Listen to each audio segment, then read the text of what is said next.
please. Thanks. This is an update on vestibular schwannoma surgery that I realized according to the Fukushima teaching during the many years. It's disclosure. And this is the philosophy we use when we decide to treat, when we see a patient with the diagnosis of vestibular schwannoma. There are 3 points that we consider every time. At first, the size of tumor, then the age of patient and the general conditions, and the status of the hearing. No doubt that the cause grade 3 and 4, I mean, large and giant tumors have to be resected by surgery.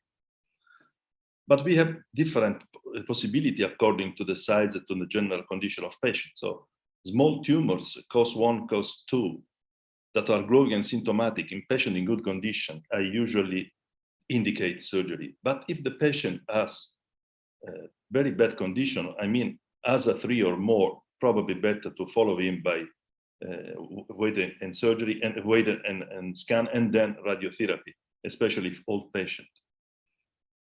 But if patient has no symptoms and is stable, surely I don't operate and I wait and scan. If the hearing is preserved in small tumors, if the ASA, I mean the general condition, are bad, better if the tumor is growing, I suggest radiotherapy. But in case that the condition are good, with the hearing quite normal, socially useful hearing, we suggest a total or near total removal. It depends on eventual adhesions, and then in case follow-up. If subtotal resection is necessary because to strengthen adhesion, we wait and follow the patient and redo surgery in case of growing of tumor, or some in selected cases we suggest radiotherapy. So in the majority of cases, we suggest surgery, especially if the conditions are good and the tumor is growing. If the patient is an old patient, I mean, in the 8th decade of life, now it's very common to find patients with diagnosis of acoustic schwannoma at very old age. If the tumor is small and the tumor is growing or patient is symptomatic, we decide to do something, especially if the ASA conditions, I mean, the general conditions are good. In this case, we try to do a general, a microsurgery with gross total or near total removal. But if the tumor is growing and the patient has a bad condition, probably better to send him to radiotherapy. Small tumors without symptoms, wait and scan.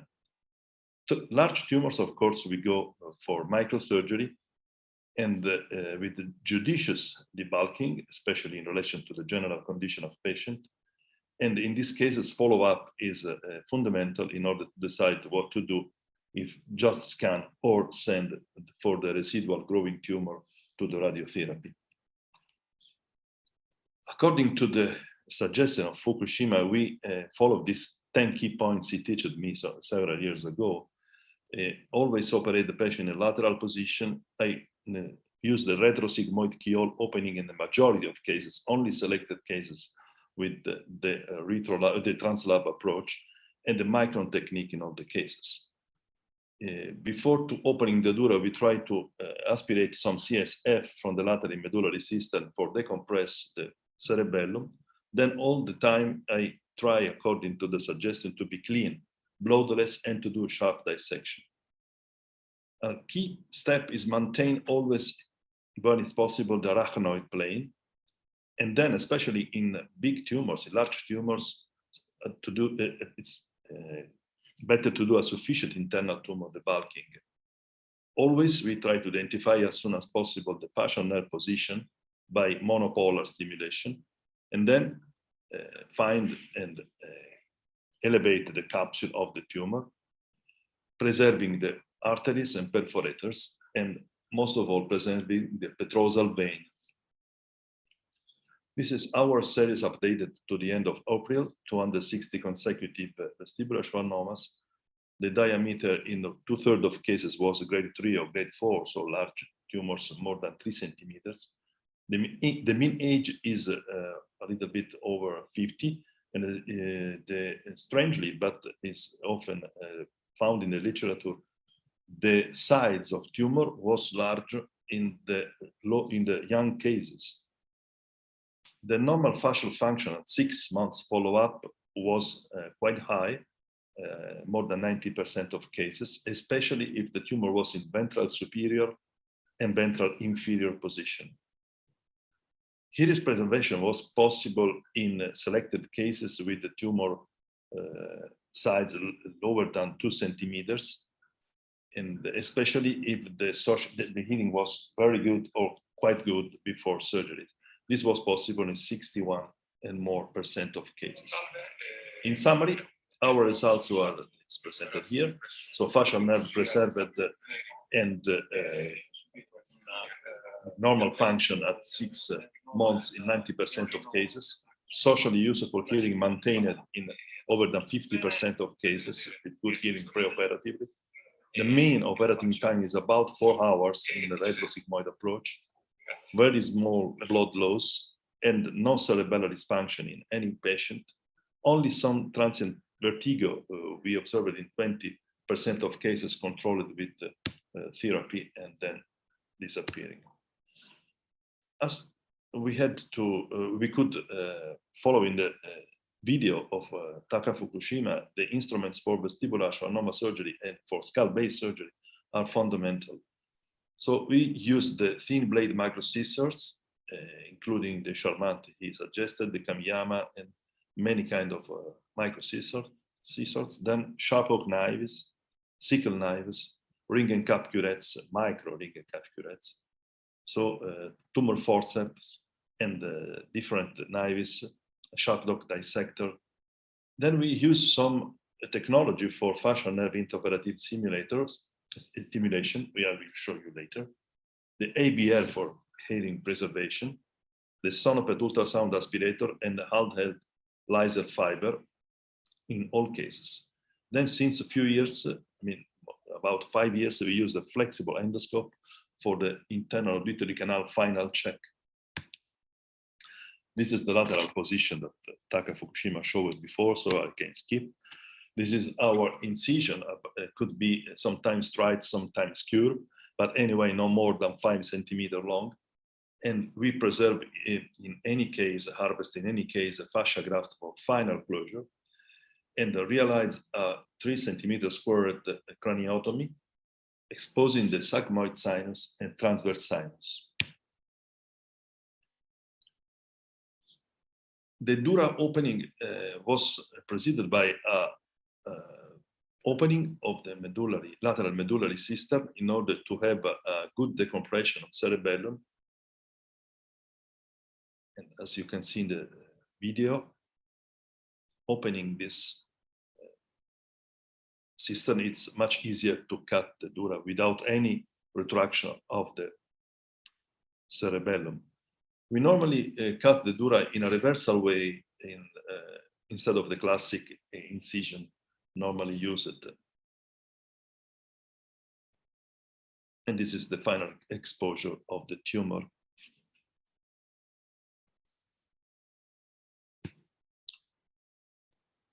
As I told before, the fundamental key concept is to maintaining the arachnoid plane. This is a useful strategy for obtaining the best removal of tumor. Then we try to localize as soon as possible the facial nerve. In this case, was quite easy because the nerve was immediately visible in anterior inferior position because of the small size of tumor. A large tumor, of course, is not so easy. In order to understand which is the most common position of the facial nerve in the CP angle, we tried to recognize it during 100 consecutive cases, and we reported these results on the World Neurosurgery some years ago. In majority of cases, this positioning is the classic position anterior superior in half of cases. In 1/3 of cases is anterior, ventral, and in 1/4 of cases anterior inferior. In this case, in this series, we never had the dorsal position, but in our updated series, we observed it only in one case, by fortune, because it's the worst condition we can find in these cases. We usually stimulate with the monopolar stimulation from 1 to 5 milliampere in large tumor on the surface of tumor, and on the tumor, on the facial nerve directly from 0.3 to 0.01. In order to identify the capsule and elevate it, we follow the indication of the VCAT suggested by Fukushima, but now we realize this VCAT with the laser. We use normally the handheld thulium laser that is very useful because allowed to cut and to coagulate in the same time, realizing the plane of dissection. We published our experience on this laser in acoustic neuroma, and it was very safe and effective. The opening of the internal auditory canal is another step. Sonic aspirator. Very important. These are the landmarks. This is a small video. The facial nerve that is located the same case. anterior. Opening of the internal auditory canal is performed in a first step by means of thulium laser fiber that is used to coagulate dura mater of the posterior aspect of petrous bone in order to detach it and gaining access to the roof of the internal auditory meatus. Second step is the unroofing of the internal auditory canal with ultrasonic aspirator with bony dedicated tips, allowing a gentle shattering of the roof. During this stage, we should keep in mind the fundamental anatomical landmarks in order to perform a safe or preserve the jugular bulb and the labyrinth structures. During this stage, unroofing of the internal auditory canal is performed above the dura mater of the auditory posterior aspect of petrous bone that is now coagulated to expose the tumor capsule.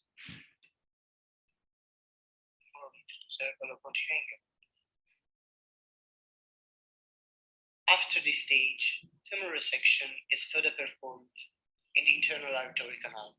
Therefore, additional drilling of the roof of the internal auditory canal is performed, being careful not to damage superior and posterior semicircular canals located in the lateral portion. During the section of the internal auditory canal, low amplitude nerve stimulation is routinely used to detect the facial nerve. Tumor resection is further pursued by means of booklets, curette, and microsurgical scissors. At the end of the resection, a thin layer of tumor capsule is left. More recently, at the end of resection, we performed a short flexible endoscopic inspection of the internal auditory canal in order to detect possible tumoral residue located in the fundus. In conclusion, according to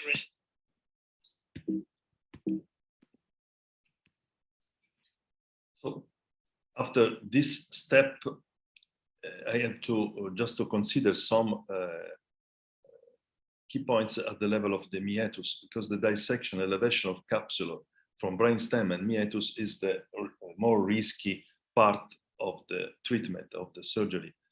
So in this step of the removal of tumor, we normally use sharp dissection instruments like knives and scissors, but time to time we can also elevate with blunt dissection and use the laser as I showed you before. The endoscopically assisted, you had the opportunity to see before, it's very useful, and we published our experience in 2018 on World Neurosurgery again. And this endoscopically assisted removal of tumor in the CT angle showed to be very effective as in checking at the far east, portion of the internal auditory canal if some residue of tumor are still there. And after this, the totally removal of tumor surely enhanced in the years.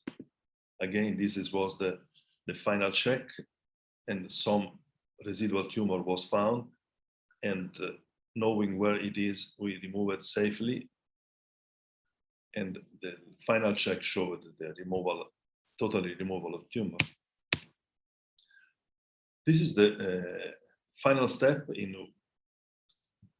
this step we will always check the function of the facial nerve, and we understand if the facial nerve responds as lower than 0.2, the function postoperatively is surely normal. We had also a nice experience on the large vestibular schwannomas. We published recently our series of 60 consecutive cases. The concepts are more or less the same, but the fundamental step in this case is the generous internal tumor debulking. And for this, we use both sonopet, laser, and micro instruments. The very important the experience to the setting of the sonopet. The best parameters we use now are power the half, suction very low, 5 the minimum, and irrigation 5. In this way, the distress on the nerves seems to be very low. The results are encouraging because in this series we had about 95% of anatomically preservation of the facial nerve. But the final result was good in 72 at 6 months, even if this value is higher if we consider only the cases operated in the last 5 years. Anyway, the results and the surgery is influenced by 2 factors: the adherence of capsule to the nervous and vascular structures, and this was present in about 2/3 of cases, and the hypervascular tendency of tumor, so the tumor to bleeding of the tumor, that was very high, more than half of cases. These are some parameters that seems to influence the postoperative facial nerve function. The morphology, the cystic variant seems to be associated with a worse function. The presence of trigeminal symptoms and preoperative ataxia seems to be strangely associated with a better facial nerve result. The tumor capsule adhesion, of course, and the bleeding are associated with a worse result. And the flexible endoscopy has a better, normally, the use of flexible endoscopy has usually a better function and at follow-up. The position of facial nerve, as I told you before, could change from ventral to anterior superior, anterior inferior, or dorsal. Anyway, it seems to be different in cases of trigeminal symptoms or not trigeminal symptoms before surgery. We noted that in patients with trigeminopathy before the surgery, more than 80% of cases had at surgery an anterior superior or anterior inferior position. Whereas in the patient without trigeminal symptoms, more frequently the position of the facial nerve was ventral. These drawings are taken from the thesis of one of the young staff of my department. This is the thesis that he did for his final graduation as neurosurgeon. And he noted, according to our experience here with our cases, that probably the difference is related to the possible different growth of the vestibular schwannoma. In cases of the equatorial growth on the left side, the facial nerve frequently moves in the ventral position, whereas in the people with the trigeminal symptoms at as beginning or as symptoms at preoperative assessment, this growth of tumor seems to be more polar, displacing the facial nerve at one pole, anterior inferior or anterior superior. Seems that in these cases, this is our experience, the facial nerve is much more protected by arachnoid, whereas the trigeminal nerve is not protected by arachnoid at the level of the root entry zone. And this could justify both the symptoms of trigeminal symptoms and the better outcome of facial nerve in comparison to the equatorial growth. This is just an hypothesis, but we have to verify. It seems to be very intriguing. As usual, the closure is a fundamental step, another fundamental step for the final result. And as told before, we harvested always the fascial graft, and then we put in an underglass shaped way with several stitches. This seems to be like a open umbrella, reversal umbrella. I like to say this because it seems to be that this protection open an umbrella from inside to outside. And after the introduction of this technique, we had very, very seldomly problems of CSF under the wound. At the end, after this stitching, we put some taco seal just for completing the closure.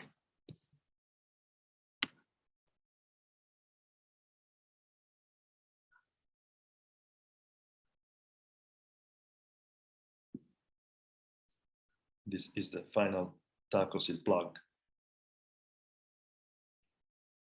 before to put again the operculum, the bone operculum. Some tricks we use for fascial and cochlear nerve preservation. The intraoperative neuromonitoring is, of course, fundamental for both functions. I told you before about the monopolar stimulation and the intraoperative ABRs. In the postoperative period, all patients received high dose of steroids for the microvascular sampling. Obviously, in some cases, the good sense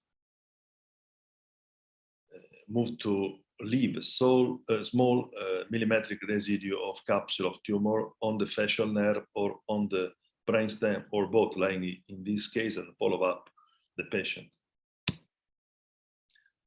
The cochlear nerve preservation, when possible, because of the good hearing in the preoperative period and small size of tumor, is monitored in our series with this CCIRP ABR. The CCIRP is a new stimulus that the neurotologists use it for newborns, and is very useful in surgery because it gives the feedback to the surgeon very fast and very affordable. And we can have the answer from the neurophysiologist after maximum 20 seconds of the condition of the cochlear nerve. At the end of any procedure, we use to wash the field with the intracisterna diluted papaverine. We had around 100 cases in 5 years. This is not published yet. I would like to wait the 100 case number 100 for making some statistical evaluation. It seems to be a little bit better, but I'm not sure 100% that this is true. Of course, steroids too are used for irrigation, intraoperative irrigation. And since some years, we use also according to the suggestions of the CNS, we use also nimodipine, and we have a personal series of 68 cases with 64 cases with HP1, HP2 at 6 months. These numbers are too small for any statistical evaluation. I wait for big numbers in order to try to verify the real function. So in conclusion, vestibular schwannoma usually requires surgery. Wait and scan in small tumors in old and deaf patients, and very rarely we suggest radiotherapy. This because the total removal preserving the facial nerve is usually possible. And in big tumors, of course, a little bit less, but normally we try to do our best to preserving the nerve.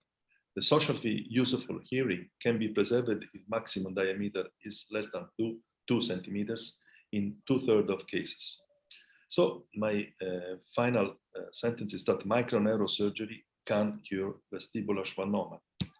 And I'm proud to present you the book we wrote with Taka Fukushima and one young fellow, edited by Springer Verlag, with the techniques for advances in vestibular schwannoma microneurosurgery we published just the last year. Thanks a lot for attention. Thanks a lot. That was really great and very, very educative with minute details about pre or post-op and the indication chart was very well. We have time for one short question. Anyone? Please. Can I ask a question? Keke. Dr. Turel here. Yeah. I see you, Keke. Go So, ahead. Do you do a preoperative DTI to identify the position of the facial nerve? Thanks for this nice question. We just started a few months ago with this technique, so I don't have numbers for presenting this, but I think it's very useful. Yeah, in planning surgery. I've been using it for some time, and I find it quite useful. Yeah. Very good. Yeah. Luciano, one fact I miss. In case of minor remnant, like a capsule or something, do you go up front with radio surgery or do you wait? In cases that we follow the patient, of course, first time at 6 months, then every 1 year. If this residue seems to grow, if patient is young or in good condition, we try to go back with surgery. Only in cases of patients that are maybe with general condition not so good, bad or too old, we suggest radiotherapy. But only if it's growing and the patient is in bad condition.